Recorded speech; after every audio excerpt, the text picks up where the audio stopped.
Hey guys, Anthony here with a tutorial on how to enroll in the free Windows 10 Extended Security Updates, also known as ESU. As you probably already know, Microsoft has ended support for Windows 10 on October 14th, 2025. This means that you will no longer get any technical assistance, feature updates, and security updates.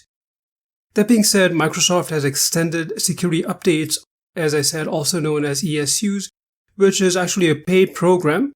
However, you can get the ESU for free if you use the enrollment wizard by choosing to back up your PC settings and syncing them with your Microsoft account and OneDrive.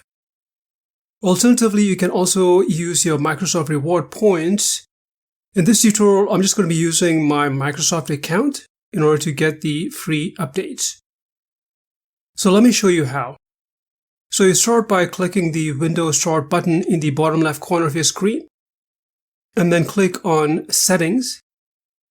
On this page, click on Windows Update, and then in this section, click on the Enroll Now link. Now in some cases, the Enroll Now link may be down here.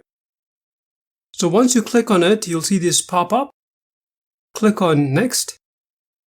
As you can see, because I'm going to be using my Microsoft account, my extended security updates are going to be free. So I'll click on Enroll, and then you'll get a confirmation once completed, saying that you will receive the extended security updates until October 13th, 2026. Finally, click on Done. And that's pretty much it. Now, if you do have another computer or other computers that need the ESU, just follow the same process. And once you get to this point, you'll see this Add Device option.